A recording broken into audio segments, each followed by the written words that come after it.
professora não falou, falei e está registrado, vou falar de novo, tá? Meninos, o que acontece, ó? Vocês vão ter que tomar um jeito, entendeu? E começar a se organizar melhor nessas questões de tarefas. Vocês vão ter que fazer isso. Isso é um dever de vocês. Obrigação. Vocês, eu tenho certeza que não trabalham fora. Então, vocês não têm outra coisa para fazer, a não ser estudar, gente. Estudar, fazer as atividades, fazer as tarefas, tá? Então, no bimestre passado, o que eu fiz com as tarefas de vocês, tá? Eu pontuei, quem fez todas as tarefas minhas, chegou lá no final do bimestre, ganhou meio ponto na média. Nossa, mas só meio ponto? Gente, meio ponto salva a pele de vocês, por exemplo. Ah, se somando todas as suas atividades, você foi com 5,5. Esse meio ponto da tarefa, você vai com 6. Já está na média, não vai com nota baixa, tá? Só que esse bimestre eu vou fazer diferente, tá? Esse bimestre agora é diferente. Ela vai ser pontuada como um conteúdo para vocês.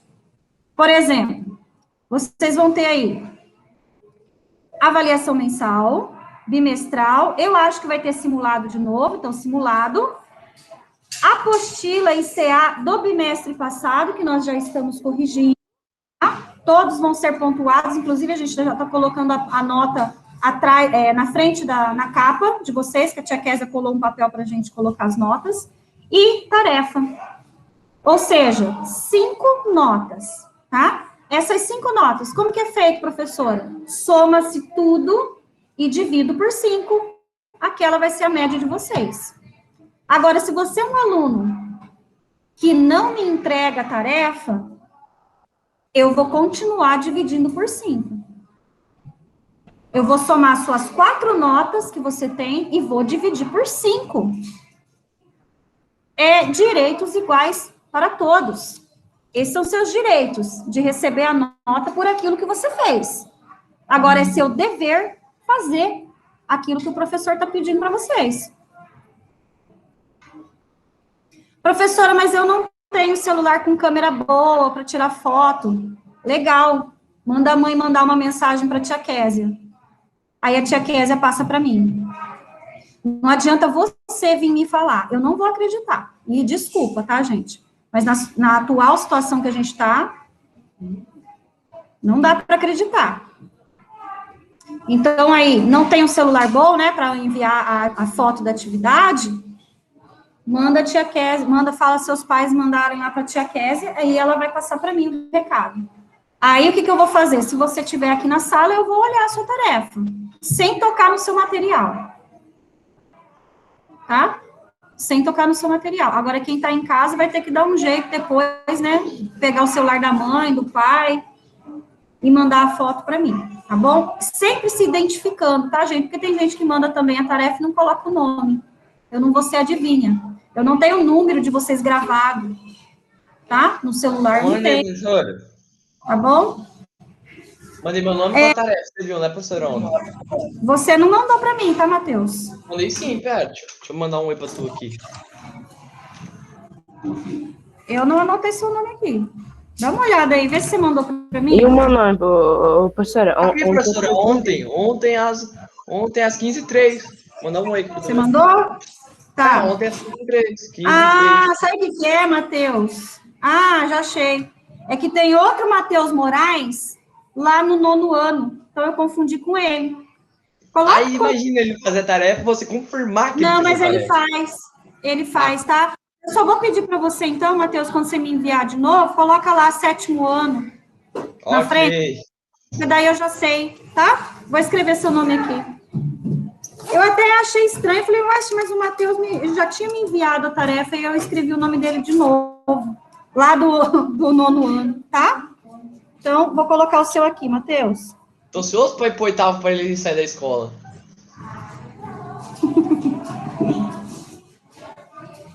Pronto.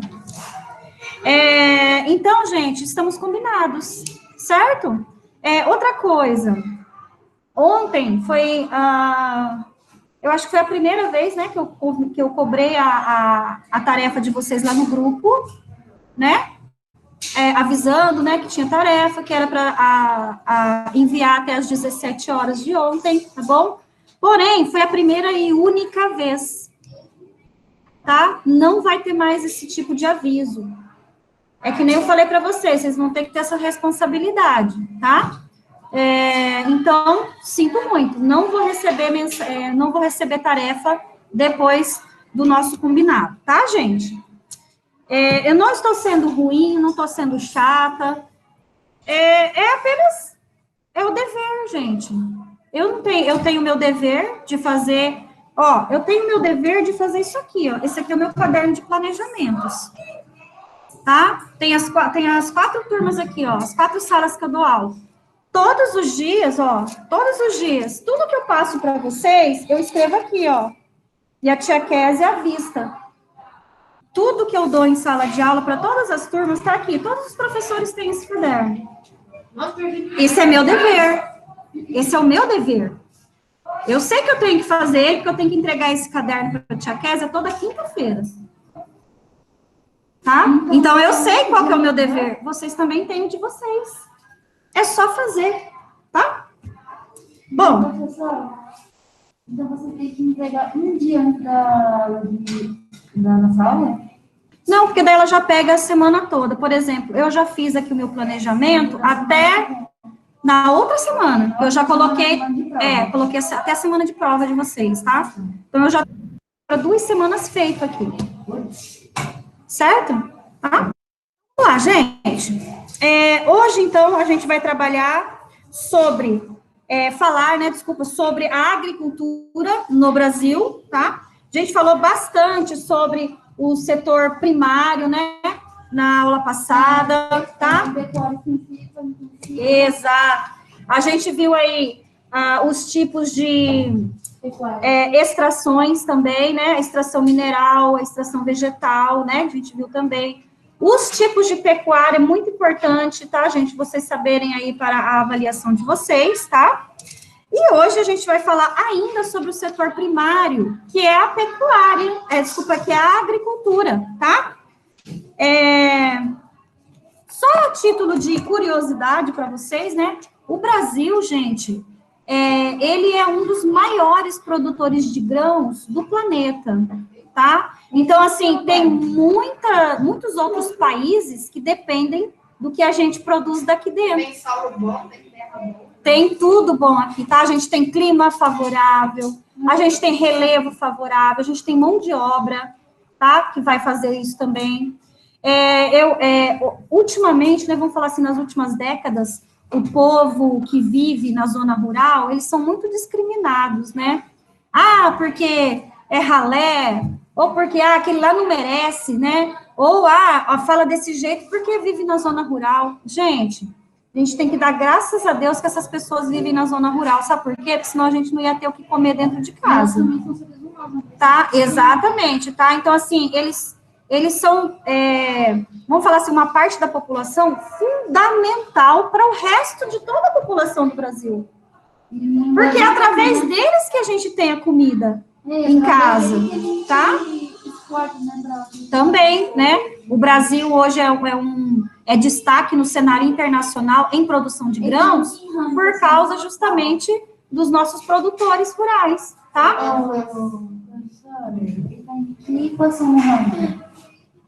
Não sei. Não sei, porque depende do grão, tá? Depende do grão. Por exemplo, milho. A safra de milho. Milho a gente tem de diversos tipos, tá? Tem o milho para plantio, o milho de safrinha, que eles falam.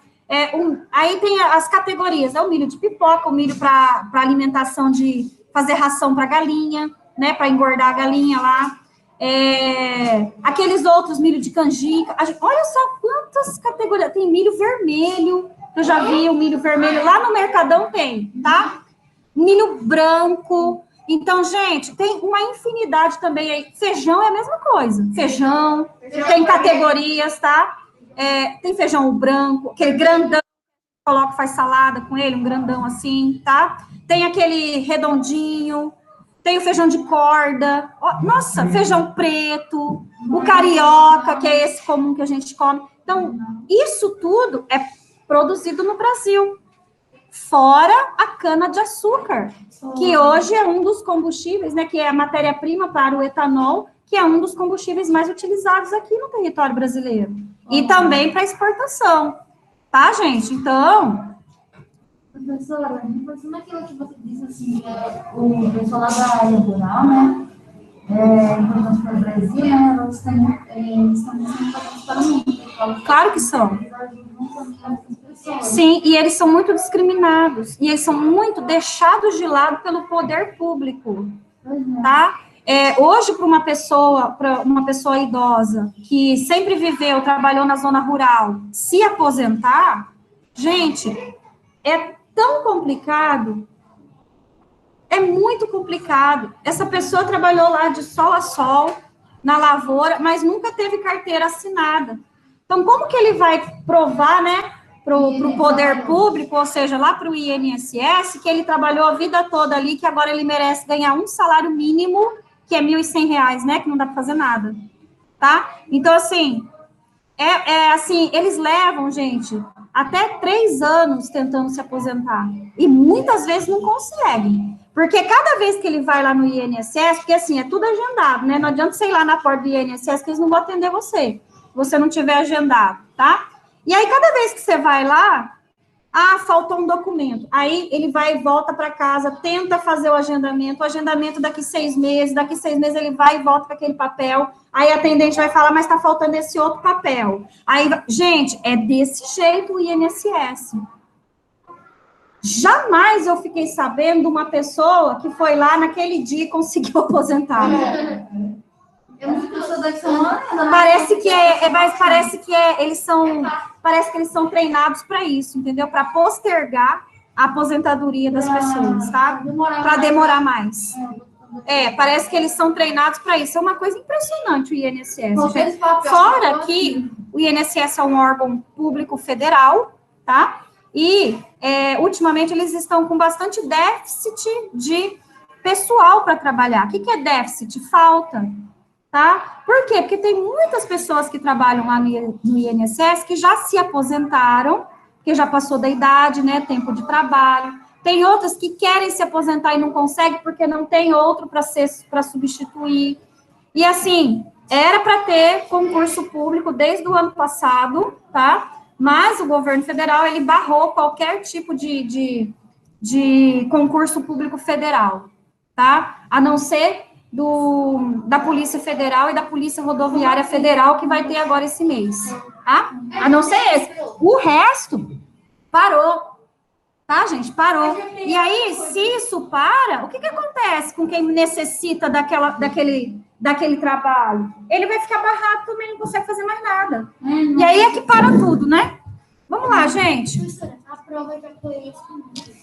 Hã? A prova foi esse domingo. Foi, né? Mas foi uma. Foi uma só. Agora eu não sei se foi da PF ou foi da PRF. PRF? Então. Meus pais fizeram. Fizeram? Oh, meu Deus do céu, tomara a Deus, hein? Se eles passassem, Né? vocês estão com a vida ganha. Realmente sai daqui.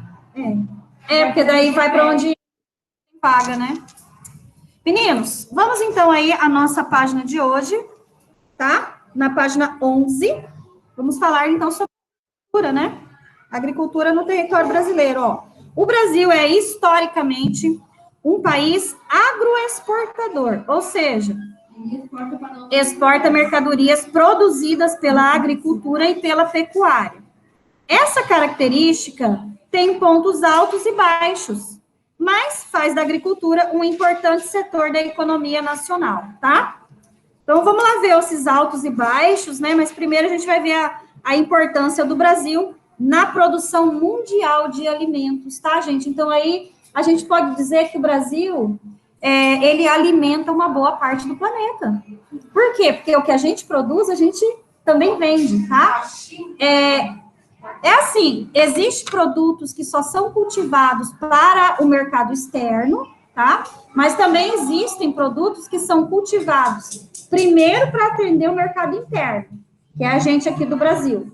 E o que sobra, que é muito, eles podem vender para outros países, tá? Para exportação.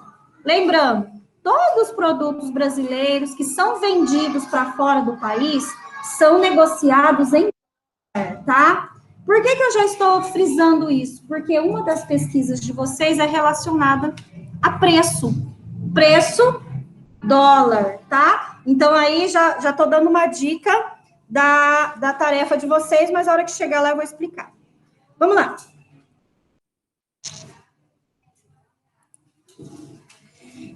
O Brasil é um dos maiores exportadores agrícolas do mundo. Um dos fatores que dificultam que nossa participação no mercado mundial de alimentos seja ainda maior são os subsídios agrícolas que os governos de países desenvolvidos dão a seus produtores a fim de venderem mais barato. Gente, já vou explicar. Vamos lá. O que é esse subsídio, tá, oferecido pelos governos de outros países? Vou falar de um produto. Vamos falar de um produto nacional, vou falar do milho. A gente já tocou no assunto, né? Vamos falar do milho. O café também, né? Mas vou falar do milho, tá?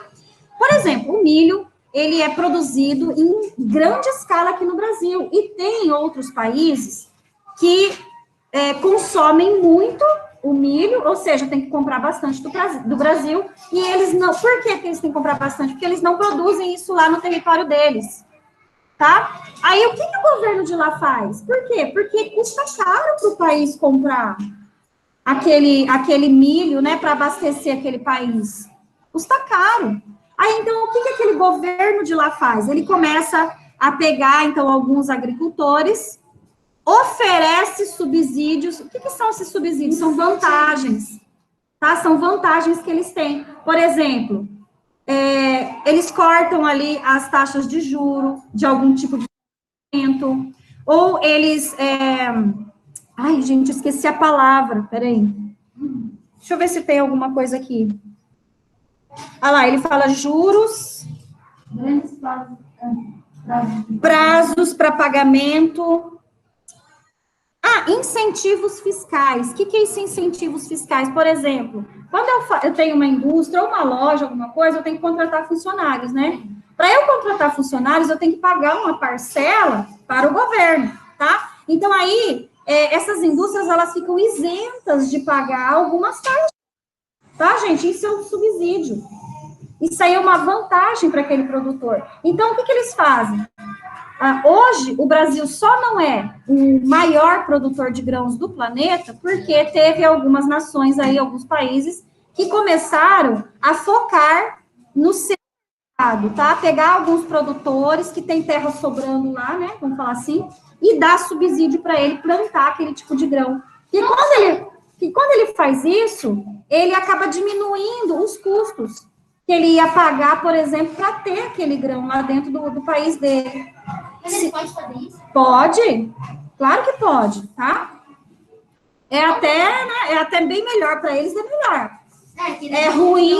É ruim para quem produz para vender, né? Porque daí a gente não tem o mercado consumidor para isso, tá? Pronto, o mercado consumidor.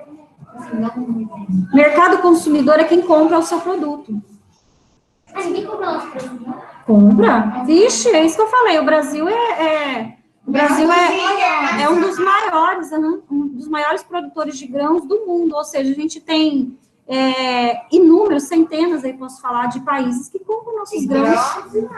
Não, eu tô falando, é porque a gente está falando da agricultura, tá? Mas se eu estivesse falando da pecuária, a gente poderia falar da carne, né? A nossa carne bovina aqui mesmo é exportada aí para um monte de lugar. A China começou a comprar daqui do Mato Grosso do Sul, né? Aqui do Mato Grosso do Sul, há mais ou menos uns 4 anos, tá? Porque a gente nunca conseguia passar pela inspeção deles. Sempre tinha alguma coisa que eles botavam ali de barreira, né? Para impedir que a gente vendesse carne para eles. Aí, acho que de uns 3 ou 4 anos atrás, acho que uns 4 anos atrás, a gente conquistou, então, esse mercado chinês, tá? Então, vai para fora, ó, nossos boizinhos daqui, né? Eles vão para fora daqui do país, tá? Aí, gente, só o destino deles não é agradável, né? Vamos lá. É importante compreender que o agronegócio envolve toda a cadeia produtiva relacionada às atividades de cultivo e de criação de animais. Desse modo, abrange desde o transporte, tá? O armazenamento e a produção dos subprodutos de gêneros agropecuários até a produção de suprimentos agrícolas. É comum, no entanto, a associação da palavra agronegócio. A gente ouve muito isso, né? Agronegócio, tá? Por quê? Porque o agronegócio, gente, ele já abrange uma categoria muito maior. É que nem ele falou aqui, por exemplo, mas então eu sou produtora de milho e eu vou vender só o milho. Tem outras coisas aí atrás que você pode fazer com aquele mesmo produto seu. Por exemplo, eu vou vender o milho de pipoca, tá? Eu vou cultivar milho de pipoca, é esse o meu mercado principal, tá? Só que naquela criação sua lá, né, plantação de milho e pipoca, vai ter alguns grãos que não vão passar na seleção, ou seja, os grãos que são quebrados. Aquele grão de milho que é quebrado, ele não vai estourar na panela, então ele não vai passar. O que eu vou fazer, então, com aquele grão? Vou jogar fora? Não. Aquilo lá vai ser triturado, pode ser formado para fazer ração, por exemplo. Tá? Então, olha isso, ele já se tornou um negócio. Não é só um objetivo, já tem vários objetivos. A gente estava falando da carne, né, do boi. Gente, o boi, ele é aproveitado tudo. Tudo. A única coisa que não é aproveitado são as vísceras, tá? São as vísceras. As vísceras, as tripas, né, vamos falar assim, tá? É a única coisa que não é aproveitada. O resto não é. O chifre, tá? Os chifres, os cascos do pé, os ossos, né, que são utilizados, vende aí de pucheiro, né, o povo faz pucheiro aqui, ou os ossos também, gente, são triturados para fazer ração para gado, para cachorro, tá?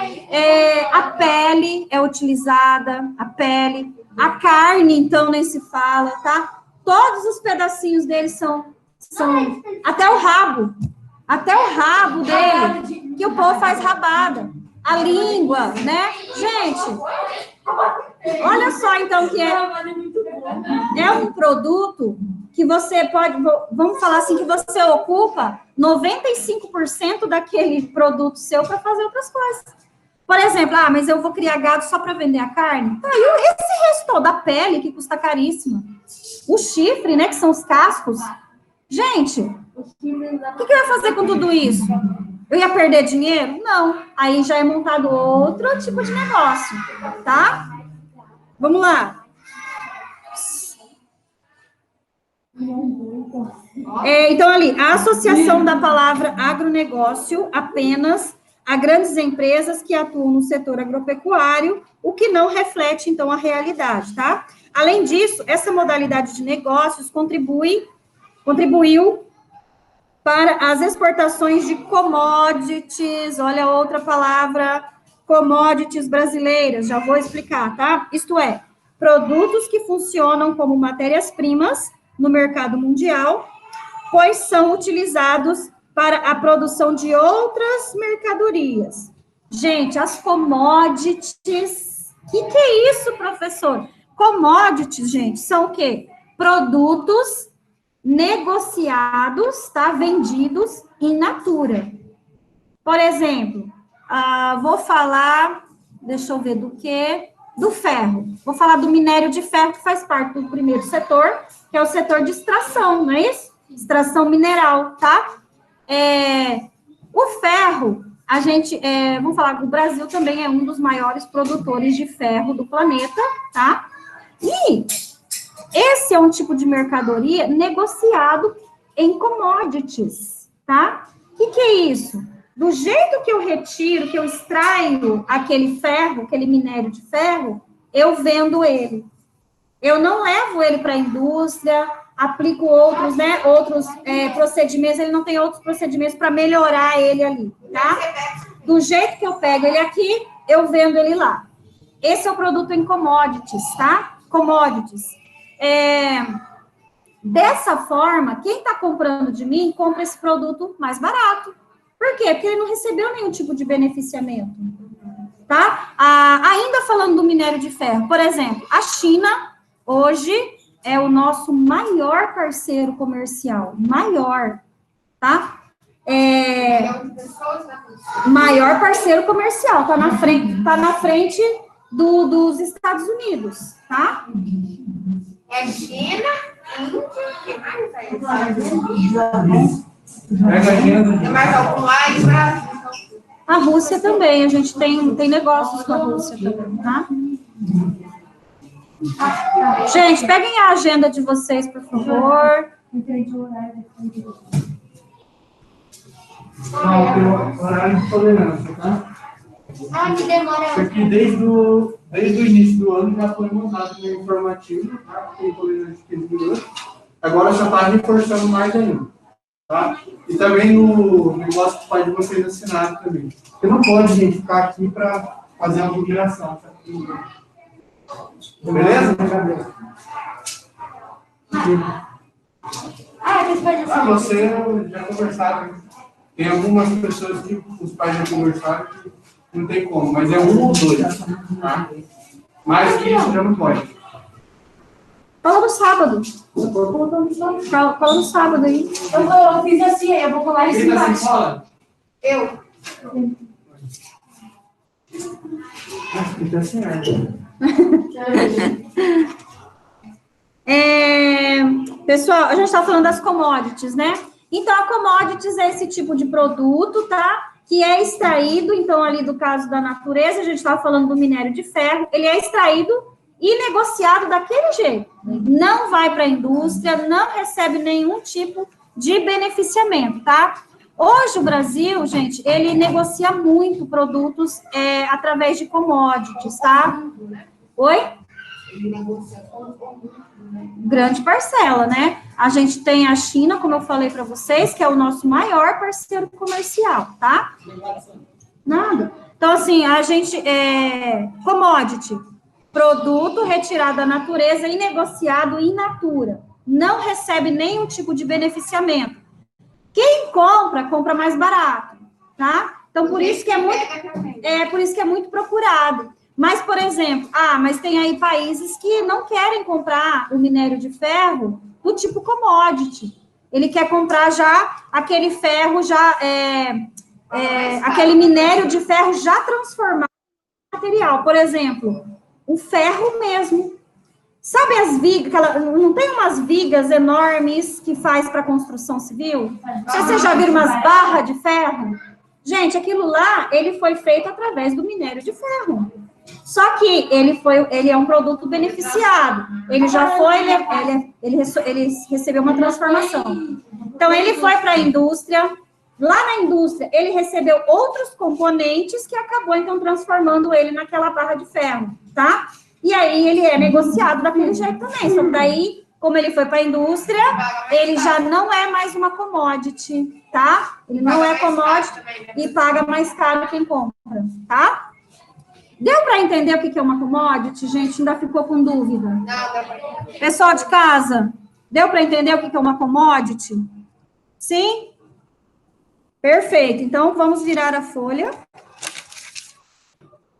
Aí, ele traz ali para a gente, né, 4 fotografias. A gente tem ali a sede nacional da Empresa Brasileira de Pesquisa e Agropecuária. A gente conhece como Embrapa, tá? Onde se realizam estudos importantes para a produção agropecuária nacional, lá em Brasília, tá? É a sede, fica lá em Brasília. Aqui em Campo Grande tem uma sede, não é uma sede, uma filial, vamos falar assim, da Embrapa, tá? Por que que a gente tem aqui? Nossa, gente, olha o tanto de produtos que são produzidos aqui no Brasil, tá? A gente tem uma infinidade de produtos e a gente precisa, então, da Embrapa. Para quê? Para a gente melhorar aquele produto e aí poder vender ele vamos falar, numa quantidade mais generosa, né? Tá? Hã? Você já foi? Você vê lá, é um monte de centro de pesquisas, né? Lá, né? Vamos lá, pessoas. Aí nós temos ali a primeira fotografia, então, é da sede da Embrapa, lá em Brasília. A segunda fotografia, fala, Matheus Moraes. Ô, professor, eu não entendi direito o que é commodities, professor. Você não entendeu? Não. Tá. A commodity, Matheus, ela é um produto, tá? Comercializado de forma in natura. Ou seja, do jeito que eu retiro aquele produto da natureza, eu vendo ele para outros países. Eu falei aqui do minério de ferro, tá? O minério de ferro, ele é extraído da terra, não é isso? Tá? Bem profundo. É extraído e é comercializado daquele jeito. Eu vendo ele do mesmo jeito que eu tiro. Como que é o minério de ferro, né? Gente, vocês já viram aquelas pedrinhas, né, que a gente faz, que usa muito na construção civil, chamado de pedra brita, pedrinha preta, né, que é misturada no concreto, tá? Ele é mais ou menos daquele jeito. O minério de ferro é daquele jeito que ele é extraído, tá? Então, ele sai ali naquela quantidade, do jeito que eu retiro, tá, Matheus? Eu vendo ele. Ele não recebe nenhum tipo de beneficiamento, ou seja, ele não vai para nenhuma indústria, tá? Não aqui dentro do Brasil. Então, isso é uma commodity, tá? É um produto... Commodity é um produto que a gente extrai da natureza e que a gente não pode modificá-lo para a gente vender. Exato. Do mesmo jeito que tira ele da natureza, ele é vendido. Essa é uma commodity, tá? Vendido mais barato também, porque ele não recebeu nenhum tipo de beneficiamento, tá? Ficou ok agora, Matheus? Perfeito? Então, continua. Aí, gente, nós temos ali uma fábrica de maquinários agrícolas, tá? Em Canoas, lá no Rio Grande do Sul. Tá fazendo ali os tratores, né? Aqui embaixo a gente tem uns silos. Esses silos a gente encontra bastante aqui, né? Quando a gente viaja, aqui do Mato Grosso do Sul. Aqui é em Sidrolândia. Aqui, ó, tá? Essa foto aqui é de Sidrolândia. Ai, gente, deixa eu tirar só um pouquinho que eu tô com meia luz. Eu faço por isso aqui. Saída para hoje também tem. Gente, esses silos.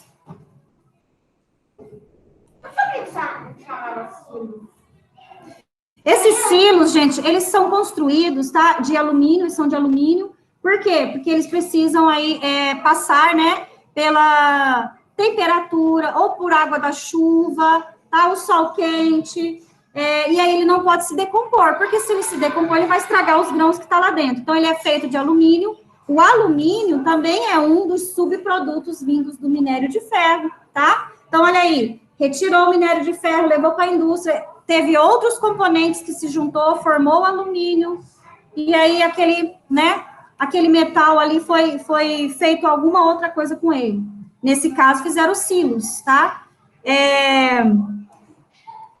E eles são feitos para abrigar justamente isso, os grãos que são colhidos. Por quê? Porque esses grãos, gente, eles têm a data certa para poder ser, tá? Eles têm as datas certas para poder ser recolhidos, só que eles são colhidos, vamos falar, e não é todo o produtor que vai vender na hora, ou que vende antecipadamente antes da colheita, tá? Então, eles têm que ter um lugar para armazenar esses grãos até ele mandar para a fábrica ou para a indústria que comprar, tá? E na onde que eles vão armazenar? Nos silos, ok? E, por último, a gente tem ali os trabalhadores num frigorífico lá no Acre, tá? Poderia ter citado aqui também, no Mato Grosso do Sul, a gente tem ali perto de Dourados, né? Acho que é o frigorífico da JBS, tá?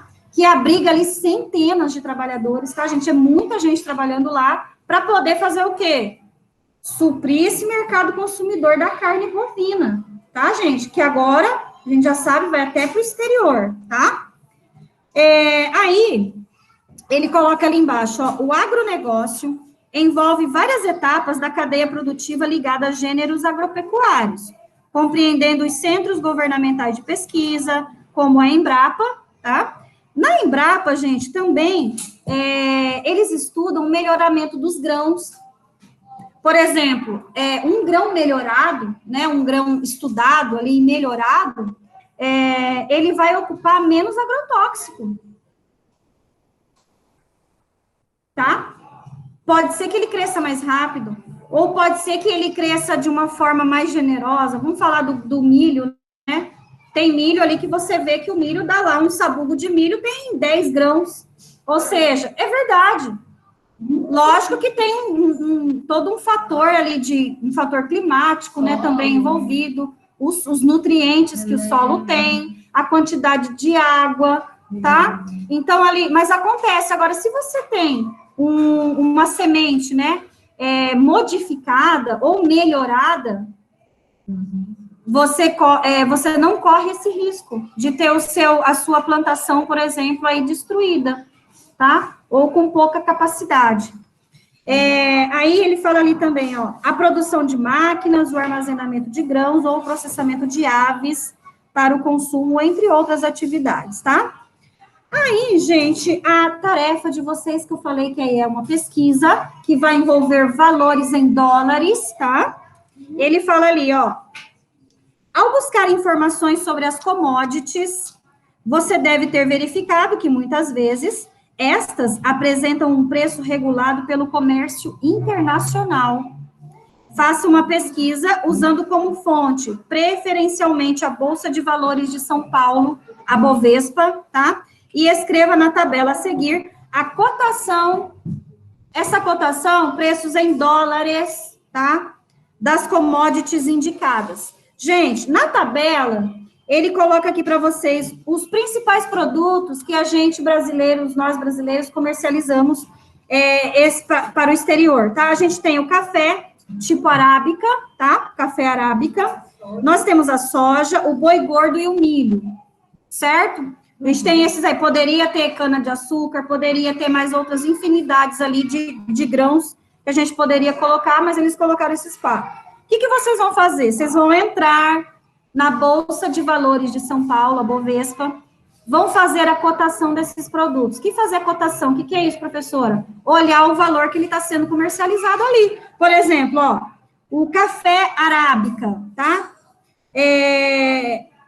Ele deu 2 tipos, porque tem vários, tá? Os tipos 4 e os tipos 5. Você pode pesquisar qualquer um dos dois, o 4 ou o 5, tá? Vai colocar na data que você pesquisou. Por exemplo, hoje, esse café tipo 4 ou tipo 5 é negociado a saca, tá? É por saca, eles são negociados, um valor. Amanhã, se eu for pesquisar, já vai estar outro valor. É igual dólar. Por quê? Exatamente, porque o dólar, ele vai oscilando o valor dele. Então, o valor das mercadorias também oscilam. Então, aí, é importante que vocês coloquem a data que você pesquisou, tá?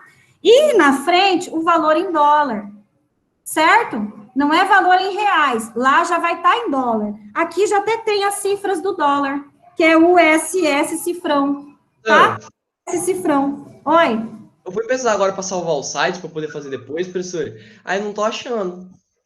Site da Bovespa? Então coloca Bolsa de Valores de São Paulo. Ah, tá, entendi. Eu coloquei essa Bovespa.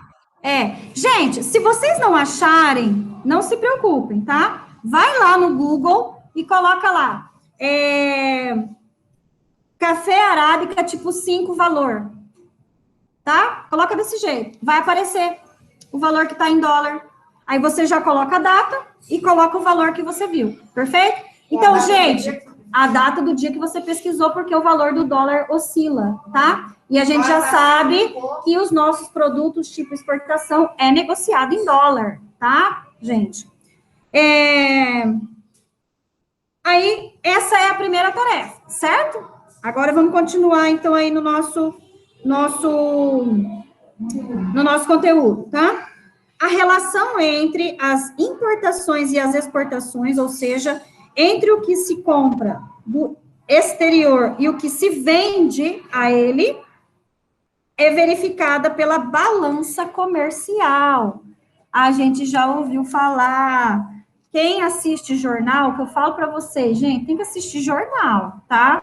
Tem que assistir, a gente tem que ficar por dentro dessas coisas que acontecem no Brasil, certo? Então, olha só, não só da pandemia, né, que infelizmente, é o que está em alta, mas tem outras coisas que passam no jornal, tá? E essa parte econômica, a gente também tem que saber. Por exemplo, eu vou lá no mercado e eu vou querer comprar lá um litro de óleo, gente... Exato. Aí eu olho lá, mas por quê? A gente é produtor de óleo, a gente é produtor de soja, por que um óleo está R$ 7,90? Era R$ 4, professor, agora tá 8. Era 3, eu lembro. Tá? Então, assim, por que tem essa alta? Tem que lembrar que os nossos produtos, principalmente esses básicos, tá, gente? São negociados em dólar.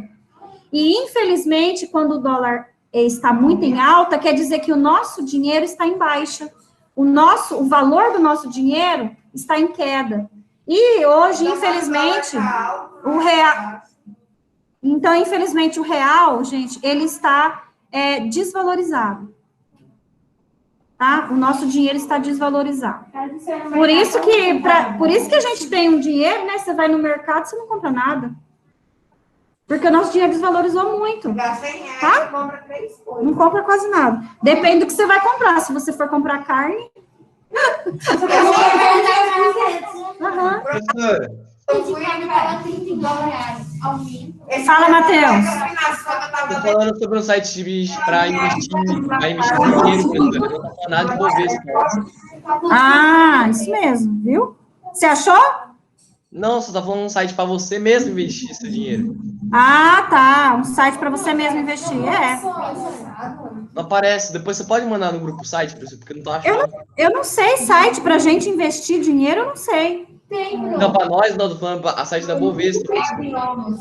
Tá, se você não achou da Bovespa, faz aquilo que eu falei. Vai lá e coloca assim, café arábica tipo 4 ou 5, valor. Escreve desse jeito, aí lá vai mostrar o valor. Mas, ô Matheus, isso é tarefa. Eu só deixar salvo o site. Ah, entendi, tá. Mas é só no Google. Vai lá no Google, ali mesmo, na barrinha, aí você coloca lá. Aqui a gente tem, deixa eu ver o outro produto aqui, ó. Soja, né? A gente tem soja. Coloca lá, soja, saca, valor, tá? A soja também é vendida em saca. O boi não é vendido em saca. O que é saca? Aquele saco grandão, tá? O boi é vendido em arroba, tá? Então, arroba. Então, você coloca lá, boi gordo, arroba, valor. Arroba, se escreve arroba mesmo, não é o sinal de arroba. Tá, gente? É arroba, A-R-R-O-B-A, arroba. Vamos lá. Semana passada, no mercado, no boi, a gente comprou pouca coisa, então R$200 a compra. Gente, hoje em dia, infelizmente, né, a gente, né, família, quando eu falo a gente, é a família da gente, né? A gente costumava ir uma vez no mercado e fazer compra pro mês inteiro. Mas vai as 3 vezes. A minha família era muito assim.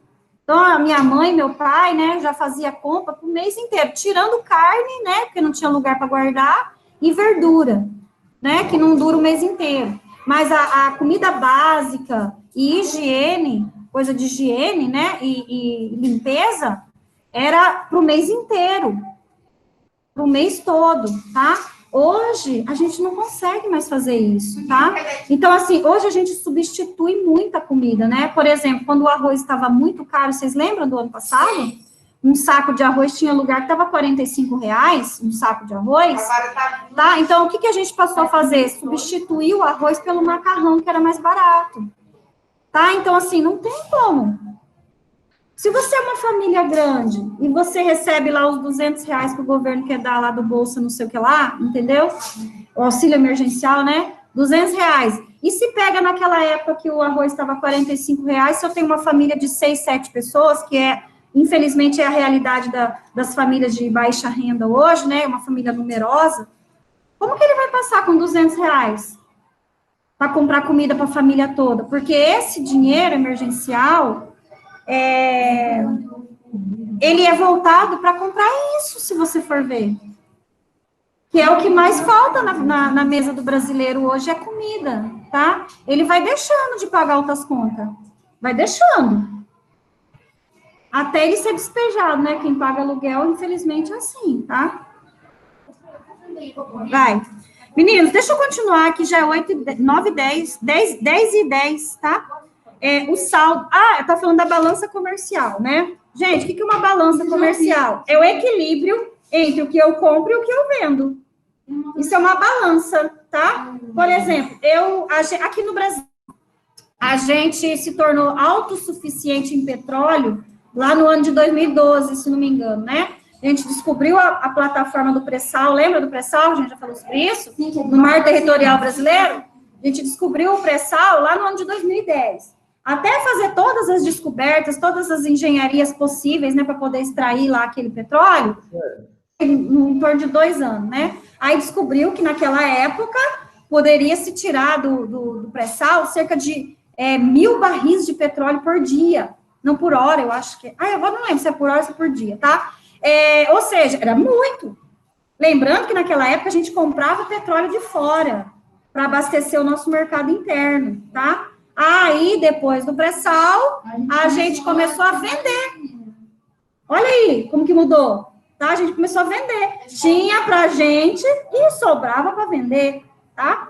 Então, aí a gente tem a balança comercial, que é aquilo que eu compro de fora, porque eu não tenho aqui no mercado interno, que naquele caso era o petróleo, eu não tinha, vezes o que eu vendo, tá? Então, o que acontece? A gente tem que ter esse equilíbrio.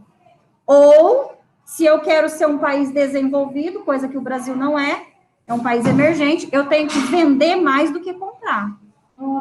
Porque se eu vendo mais, eu vou ter mais lucro, não é isso? Do que o dinheiro que eu gasto comprando, tá? Então, o correto seria esse. Eu vender mais do que eu comprar. Aí a gente conseguiria disparar. O Brasil compra mais ou vende mais? Depende do produto. Depende da época do ano, tá? Por exemplo, o Brasil é dependente da compra de arroz. A gente compra muito... O trigo, então. O trigo, a gente compra muito trigo vindo da Argentina. A nossa sorte, que a Argentina é a nossa parceira comercial no Mercosul, tá? Então, a gente tem algumas vantagens. Agora, se não fosse, a gente ia pagar bem caro no trigo, tá, gente? Mas a gente tem produção de trigo. No Brasil não tem trigo, plantação? Tem. Só que o que a gente planta de trigo no Brasil é pouco. Não dá para suprir o mercado interno. Então, o que acontece? Se falta, a gente tem que comprar de outro quem tem, tá? Então, aí, por isso que é balança, né? Mas vamos ver aqui, ó, como que tá a balança. Professor. Só um pouquinho, Matheus. Chamada balança comercial concordada, porque você comprar. Comprar mais importa. Aí você tem mais dinheiro e a pessoa que comprou ganha menos. Mais ou menos isso. Fala, Matheus. Professor, você está falando que é muito difícil com R$ para sustentar uma pessoa. Imagina minha avó, que tinha 14 filhos, que da minha mãe. Pois é, né, gente? Essa situação no Brasil tá difícil. Ó, vamos falar, então, na página 13. Ó, o saldo positivo, quando as exportações, que são as vendas, né, são superiores às importações, que são as compras, e negativo na situação inversa, tá? Então, quando a gente vende mais do que compra, o nosso saldo é positivo, tá? E aí, se a gente supre muita coisa aqui dentro que a gente não tem que comprar muito, ou seja, a gente compra muito de fora, aí o saldo fica negativo, tá? Observe o gráfico a seguir, que mostra o saldo entre importações e exportações do Brasil, no que se refere a produtos agroalimentares, tá? Então, a gente tem ali, ó, comércio de produtos agroalimentares do Brasil, entre os anos de 1995 e 2013, em bilhões de dólares, tá? Então, vamos lá. Vamos primeiro decifrar ali as barrinhas, né? Nas barrinhas em azuis estão os produtos exportados, ou seja, o Brasil vendeu, tá? Brasil vendeu. E nas barrinhas em vermelho, os produtos que o Brasil comprou, certo? E aí, aquela risca preta ali, ó, ele coloca a balança comercial, como que ela está. Nesses anos aqui, que foi pesquisado, de 95 a 2013, como que estava essa balança comercial do Brasil? Ela estava positiva, com saldo positivo, ou ela estava com saldo negativo? Pessoal de casa, como que estava essa balança? O Brasil aí estava fechando. Olhem o gráfico, eu já expliquei o gráfico. Positivo? Positiva? Por que que ela é positiva? Porque olha o tanto que o Brasil exportou aí nas barrinhas verdes.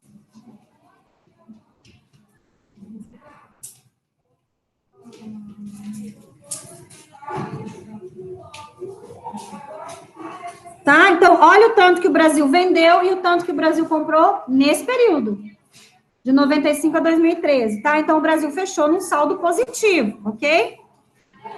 Enquanto as importações de produtos agroalimentares, barras em vermelho, têm se mantido relativamente estáveis, tá? Com variações moderadas, as exportações, que são as barras verdes, vêm crescendo sistematicamente quase todos os anos. Com isso, a balança comercial representada pela linha preta também tem apresentado saldos contínuos e quase sempre crescentes. Teve alguns anos que ela retraiu, ali em 2009, mais ou menos, tá vendo? Eu já vou explicar por que em 2009, esse saldo nosso caiu um pouquinho, que em 2009, tá vendo a linha preta em 2009? Ela deu uma leve caída, né? Gente, essa leve caída, ela deu não porque o Brasil parou de vender, mas porque o dólar sofreu uma queda brusca no valor deles. Foi quando teve uma crise econômica muito forte nos Estados Unidos em 2008 e 2009, começo de 2009. Com isso, aconteceu o quê? A moeda deles desvalorizou, tá? E aí, para a gente também. Por quê? Porque a gente negocia valor em dólar, a gente negocia os produtos em dólar. Então, se tem uma queda da moeda, as nossas também vai ter, tá? O valor dos nossos produtos também vai ter. Pergunta, João.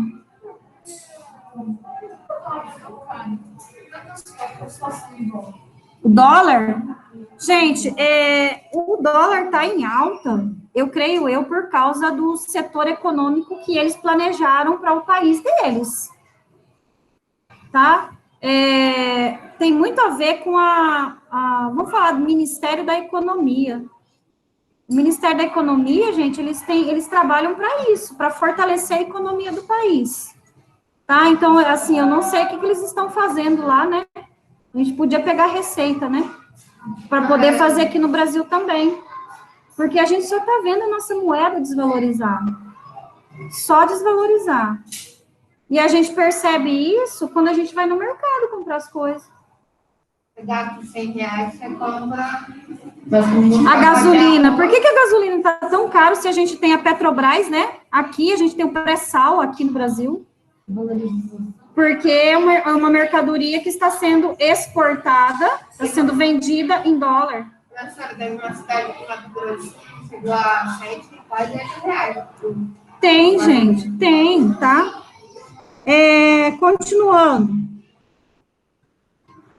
Entre os fatores que contribuíram para o crescimento da produção agrícola no Brasil e, consequentemente, de suas exportações, está a diversidade de gêneros cultivados, pois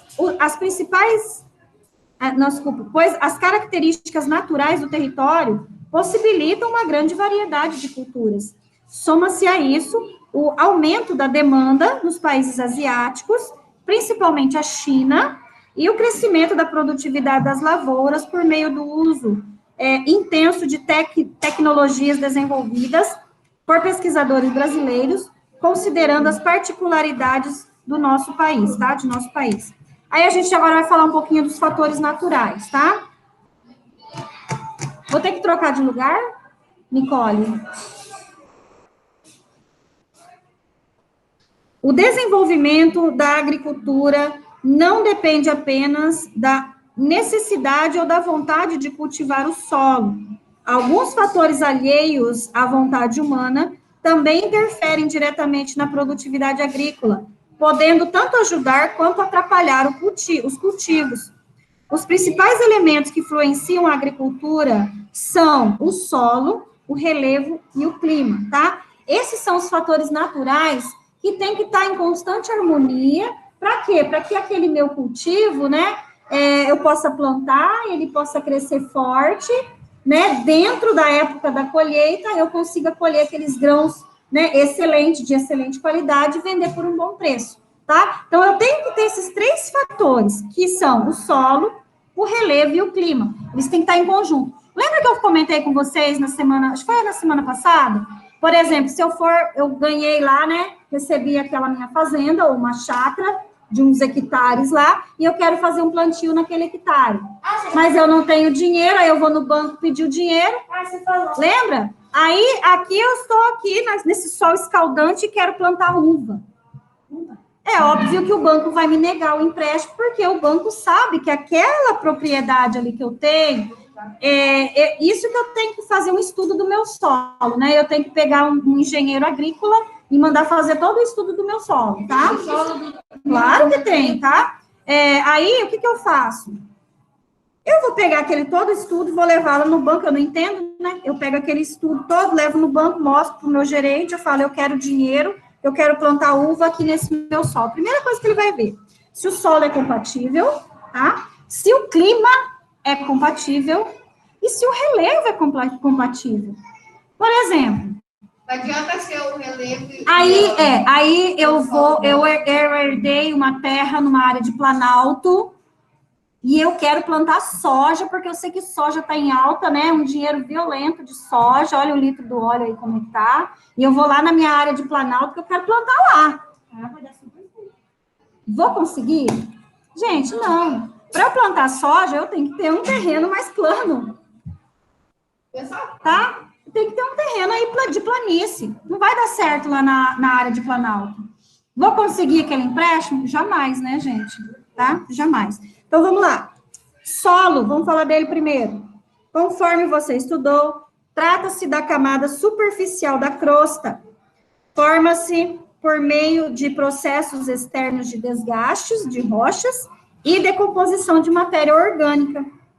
As características naturais desse elemento influenciam diretamente na agricultura, pois há os mais férteis, ou seja, mais produtivos, e os inférteis. Apesar de se destacar no setor, o Brasil não apresenta solos muito férteis. Olha isso, né? De modo geral. A fertilidade de um solo está relacionada à maior concentração de nutrientes facilmente absorvidos pelas plantas. Entretanto, em regiões tropicais e subtropicais, caso de grande parte daqui do país, né, a umidade presente no solo acaba aumentando a concentração de alumínio, componente que diminui a sua produtividade. Virando, a gente vai falar agora do relevo. A forma do relevo é outro fator importante, tá? Que pode influenciar a produtividade do solo. Nas regiões mais planas, em geral, geralmente os solos são mais profundos e bem drenados. Isto é, a penetração e a circulação da água são facilitadas. Já as regiões com relevos mais íngremes, o que é isso? Com mais caídas, né? Uma área de Planalto, por exemplo. Ô, professora. Apresentar solos, só um pouquinho, mais rochosos e mais rasos. Dificulta a prática da agricultura. Só um minutinho. As áreas, assim, estão mais sujeitas à ação da erosão e o escorregamento do solo, além da dificuldade da utilização de máquinas. No entanto, o uso de técnicas adequadas pode amenizar tais problemas e garantir a produtividade mesmo em terrenos irregulares. Vai. Fala, Matheus. Ô, professor, por que a gente compra em dólares e tem moedas mais caras? Eu creio porque o dólar é uma moeda mais fácil de se fazer negócio com ela, porque é uma das moedas mais utilizadas no planeta inteiro. Mas essa moeda, ô, professora... A gente tem o euro como uma moeda mais cara do que o dólar. Poderia fazer? Poderia. Só que aí tem menos países que trabalham com o euro. Então, para a gente não ia ser vantagem. Professora... Na União Europeia. Países que fazem parte da União Europeia. Fala. Professora, agora eu posso mandar no chat aqui as 10 moedas mais caras, para você ver aqui, professor? Depois. Porque eu não termino aqui o nosso conteúdo, tá, Matheus? Ok. Manda. Aí vamos falar sobre o clima, tá? Portugal usa o euro, tá? Portugal, Itália, Espanha, Os únicos países ali agora que saíram, né, da zona do euro, se não me engano, foi o Reino Unido. O Reino Unido, ele saiu da União Europeia. Até teve, aí vocês vão estudar lá no nono ano, só que travou tudo.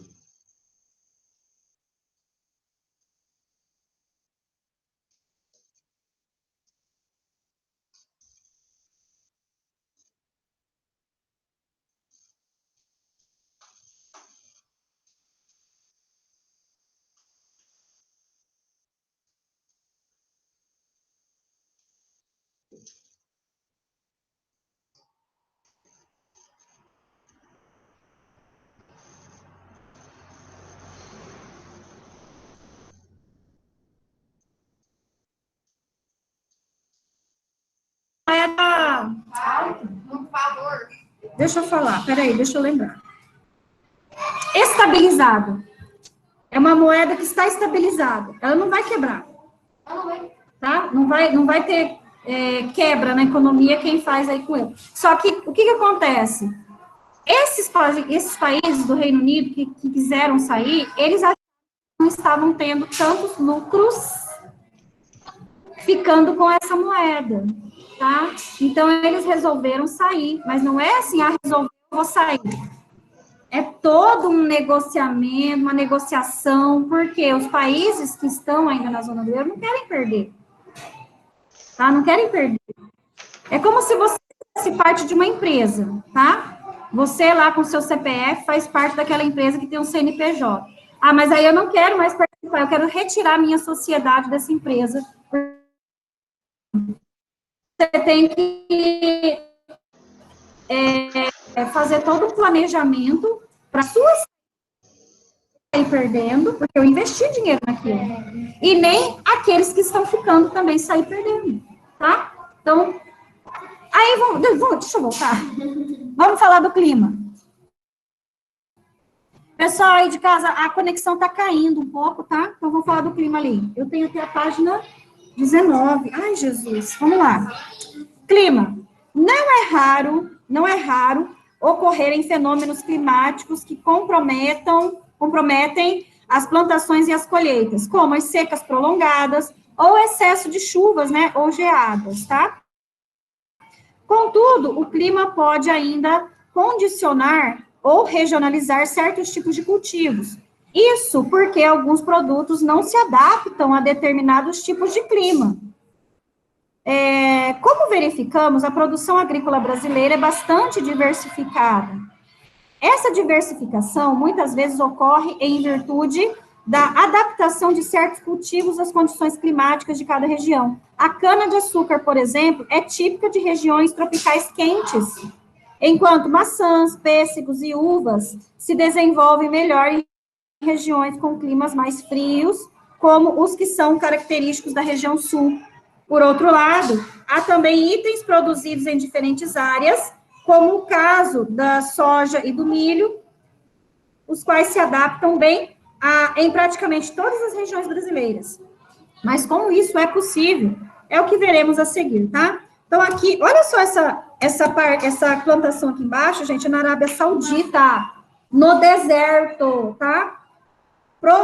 Mas no deserto não chove, realmente não chove, mas aquele dono, né, daquela propriedade lá dentro do deserto, o que ele fez? Ele conseguiu fazer uma instalação para irrigação de água, para ele poder produzir naquela área dele, tá? Senão isso é uma área perdida, né? É caro?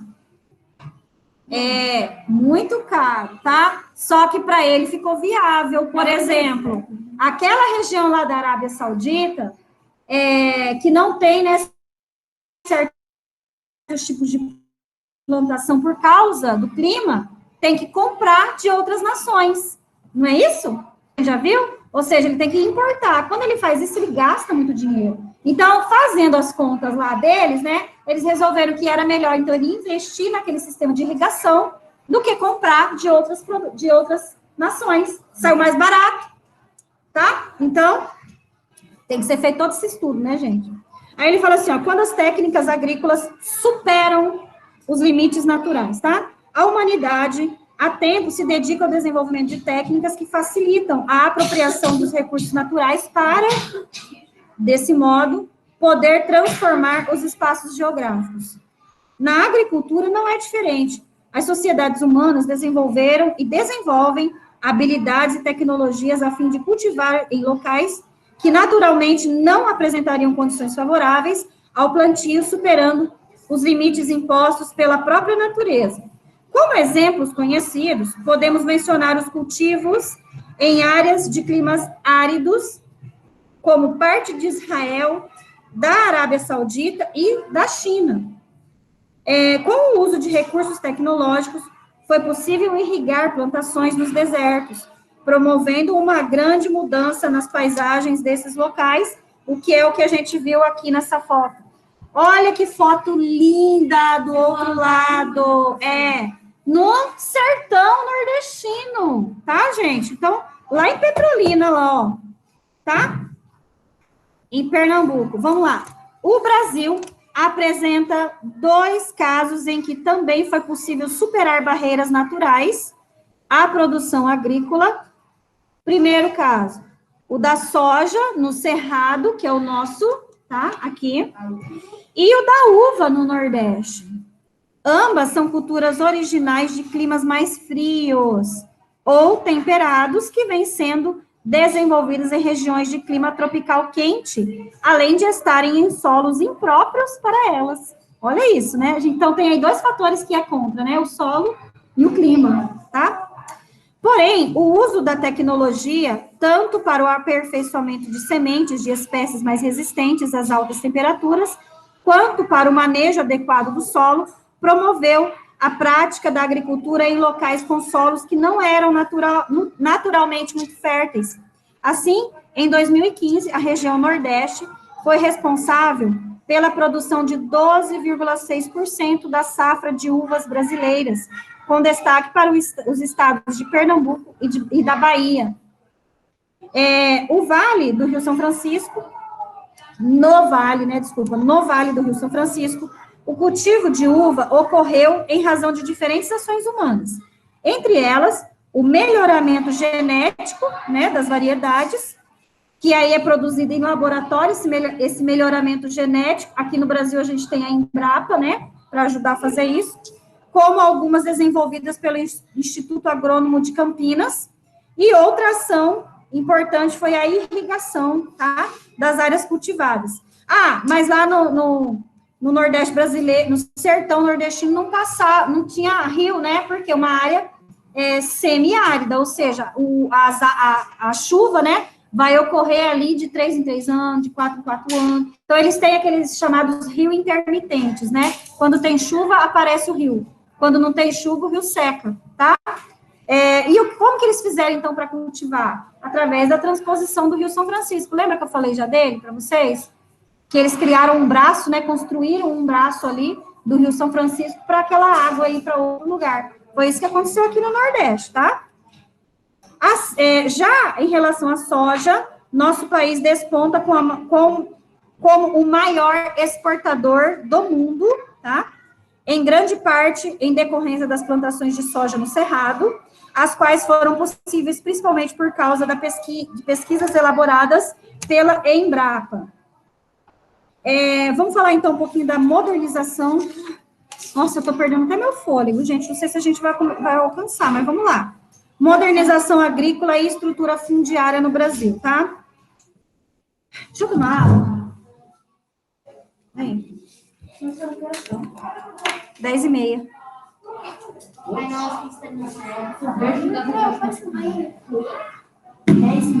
Não. Gente, aqui é muita coisa, assim, e eu tenho que explicar para vocês, porque você só lê aqui, às vezes vocês não vão entender. Depois pode, tá?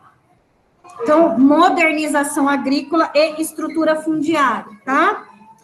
Temos no Brasil uma conhecida desigualdade, tá? Na distribuição de terras. Gente, essa desigualdade é assim. Como que ocorre essa desigualdade de terras no Brasil? A gente tem muito poucos, dá para contar aí nos dedos, né? grandes produtores rurais, ou seja, detentores de áreas imensas, né, do território que dá para plantar, ou seja, áreas agricultáveis. E a gente tem milhares de pequenos produtores, ou seja, aquele que tem só um pedacinho de chão, as chamadas chácaras, né? As chácaras ou sítios. Enquanto tem muitos poucos fazendeiros detentores de grandes áreas, a gente tem milhares, né, de pequenos agricultores. Então, é essa a diferença que ele fala aqui, a distribuição de terras, tá? Que ele está falando ali que no Brasil não é bem feita, né, bem distribuída. Uma vez que grandes propriedades rurais se concentram historicamente nas mãos de um número relativamente pequeno de donos, tá? O padrão de organização e distribuição das propriedades rurais no território, levando em conta principalmente o tamanho e a quantidade delas, corresponde à estrutura fundiária do país, tá? Com a industrialização em meados do século XX, as terras destinadas à produção agrícola comercial, nas quais se praticava principalmente a monocultura voltada para o abastecimento dos mercados externos, passaram a se desenvolver em ritmo acelerado. Isso transformou a realidade agrária do país. As propriedades rurais familiares, muitas vezes, tornaram-se pouco rentáveis, pois como os grandes produtores têm acesso às melhores tecnologias e podem produzir em grande escala, o custo da produção por unidade fica mais baixo. Assim, estes conseguem vender a preços menores, enquanto os pequenos produtores, se não tiverem acesso às linhas de crédito e tecnologias modernas, têm dificuldade para competir, tá? Além disso, muitos pequenos produtores não detinham documentação das terras. Estas eram herdadas de seus antepassados, que as gerações tinham a posse e o direito de utilizá-las. Em contrapartida, havia pessoas poderosas que conseguiam documentos de registros das áreas, nem sempre verdadeiros, tá? E alegavam ser os proprietários legítimos, expulsando os antigos moradores. A alternativa era, em muitos casos, vender as propriedades e migrar para as cidades. Isso aconteceu muito no Brasil, tá, gente? A chamada grilagem, tá? Grilagem de terra. Professora, a gente vai ver sobre as mulheres individuais? Não sei se vai ter aqui. Se tiver aqui, a gente vê sim, tá? Aí a gente tem esse quadro, gente, do Portinari, tá? Portinari, né, um dos artistas brasileiros, né, de maior renome internacional.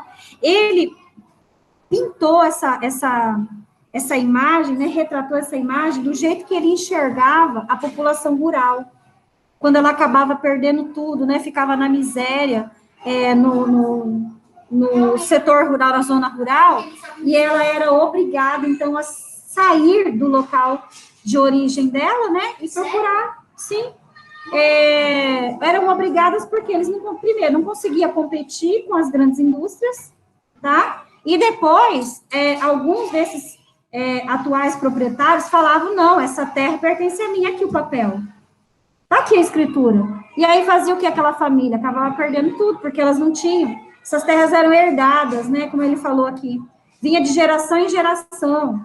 Ah, nunca precisei de papel para falar que essa terra é minha, porque, ó, meu bisavô plantou nessa terra. Hoje em dia, a gente sabe que não é assim, né, gente? Hoje em dia, a palavra da gente não vale mais nada, né? Tem que ter documento para falar que é seu mesmo, né? Então, aí, ó, essa obra do Cândido Portinari chama Os Retirantes, tá? E ele pintou em 1944, tá, gente? 1944, uma tela pintada totalmente a óleo, né? Por isso que ela é escurecida desse jeito, tá? E retrata a tristeza, né? A miséria, a tristeza, tá, gente? Daquela época vivida aí por essas pessoas aí que viviam na zona rural e que acabaram perdendo tudo, tá? Aí ele fala ali, ó, a falta de planejamento governamental e a crise econômica que ocorreu na década de 80 e em parte da década de 90 dificultaram a aceleração da produção e a criação de postos de trabalho no campo, reduzindo o número de estabelecimentos. Dessa maneira, o êxodo rural, que é a saída, né, do campo para a cidade, tá, está associado ao crescimento acelerado das cidades e à incapacidade de elas absorverem tamanha mão de obra, o que resultou em profundas desigualdades sociais nos espaços urbanos. Essas desigualdades sociais a gente vê hoje retratado nas favelas, tá? As favelas, elas foram construídas, né, foi começado a montar os barracos ali, por quê? Primeiro porque era fora do perímetro urbano, porque na cidade só morava quem tinha dinheiro, ou para comprar uma casa, ou para construir a casa, ou para alugar uma casa. Para você fazer isso, você tem que ter trabalho. Para você conseguir um bom, né, trabalho, você tinha que ter estudo. E isso tudo, essas pessoas que vinham do campo não tinham. Uma sequência. É uma sequência, tá? Então, assim, qual que foi a saída deles? Construir barracos em áreas mais distantes do centro urbano, tá? Então, essas favelas que a gente vê hoje, né, por exemplo, no Rio de Janeiro e em São Paulo, parece que elas estão no centro de São Paulo, né? Mas, naquela época, não era área super afastada. É que foi crescendo tanto que já se tornou uma só, tá? E o que eles faziam, então? Ia morar na rua? Não, né? Ia construir um barraco lá, numa área totalmente imprópria, tá? Então, é aí que vai formando, né, gente, as favelas. Lembrando que a cidade, ela não tinha estrutura para receber tudo isso de gente. Não é? Então, ela tinha que fazer o quê? Fechar os olhos. Que foi isso que o poder público fez até então. Fechou os olhos para a realidade daquelas pessoas. Se tivessem feito um planejamento, né? Vou levar maquinário para o campo, a tecnologia vai reinar no campo, vou super produzir, Brasil vai disparar, né? Aí lá nas exportações, né? Mas e aí aquelas pessoas? Se tivessem feito esse planejamento, provavelmente não ia ter essas favelas, comunidades que a gente tem hoje, não ia ter tanta gente vivendo abaixo da linha da miséria, tá? São 19, né? Em uma aula passada eu tinha falado para vocês 14 milhões de brasileiros vivendo abaixo da linha da miséria, não é? 19. 19 milhões. Gente, é uma situação assim. O povo fala que o Rio de Janeiro é uma rua que é bonito, né? Não, é bonito lá. É bonito quando você não olha ao seu redor. Quando você abre os seus olhos e olha ao seu redor, você vê a realidade, tá? Em relação ao tamanho das propriedades, ali tem o tamanho, vou passar por elas, que eu não vou cobrar sobre isso, tá? Vamos aqui na modernização agrícola, página 17, para a gente ir mais rápido um pouquinho, tá? Modernização agrícola, até a década de 1960, a atividade rural, eu tô com calor, atividade rural, mas aí eu tenho que ficar gritando, era desenvolvida de forma mais simples, tá? Contava com grande emprego de mão de obra e predomínio de tecnologia simples. A tração animal, por exemplo, era muito utilizada na época. Tração animal era aqueles carros de boi, que a gente fala antigamente, gente. Não a carroça, tá? Também a carroça quando você fala em transporte, mas eu tô falando do plantio, tá? Era tudo manual, certo? A família inteira ia para a roça, carpia, né? Tirava o mato, arava a terra. O que é arar a terra? É você mexer a terra, afofar para poder receber o grão, tá? Então, isso fazia-se também com a enxada, tá, gente? Com o passar do tempo, eles começaram a usar bois para fazer isso. Então, eles usavam, é tipo um rastelo, sabe aquele que a gente puxa a grama? Sai, né? A gente vai varrer a grama com rastelo, só que grande, tá? Que eles faziam uma armação e amarrava nos bois, tá? E o boi ia arrastando, então aquele rastelo mexendo assim na terra. Eles faziam isso por quê? Porque daí eles já conseguiriam, né, substituir umas boas pessoas ali, né? fazendo isso com boi, tá? Ia mais rápido, e eles conseguiriam produzir mais rápido. Com o passar do tempo, foi o quê? Trator, né, gente? Trator. Aí já tem aqueles maquinários enormes, né? Aquelas colheitadeiras imensas que a gente viu ali na nossa capa de abertura, tá? 700 mil reais. É verdade. Nas pequenas propriedades ali, ó, o principal objetivo era produzir para a subsistência. Na página, Então, assim, ó, primeiro, eu plantava para suprir as necessidades da minha família. O que sobrava, eu ia para a feira e ia vender na feira, nos mercados, tá? Antigamente, gente, não é na minha época, também não é na época de vocês, tá? Mas ainda hoje é cultivado dessa forma. Vocês sabem lá o Mercadão, vocês já foram no Mercadão, né? Vocês veem que alguns tipos de grãos são vendidos na saca? Aí você vai e compra, eles têm um negócio, tipo uma caneca, né? Que aí eles vão, colocam no saquinho e vai lá na balança, né? Era assim que era vendido. Tá? Então, o pequeno produtor, ele colhia o seu produto e ia lá na venda, ou no mercadinho, ou até na feira, e vendia daquele jeito. Tá? Não tinha as indústrias. Não tinha indústria que separava o grão, selecionava o grão. Como que é selecionar o grão? Por exemplo, você vai comprar o arroz ou o feijão. Tem arroz tipo 1, arroz tipo 2, feijão, mesma coisa. Tá? Não tinha isso. Então, era vendido daquele jeito, no saco, você ia lá e comprava por quilo, tá? Não era industrializado. Não era processado na indústria. Era do jeito que...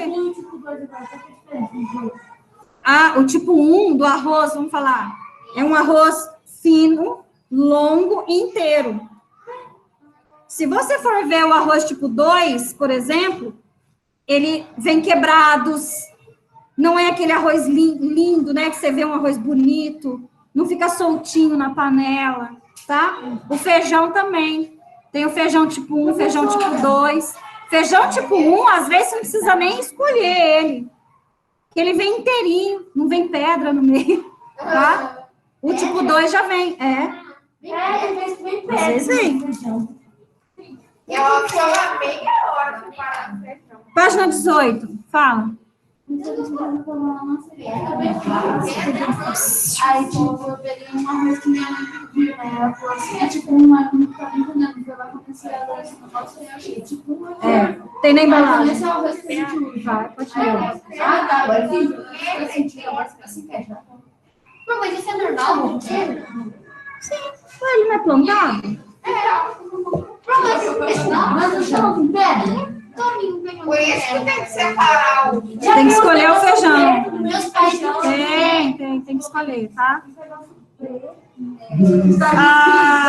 Podemos continuar?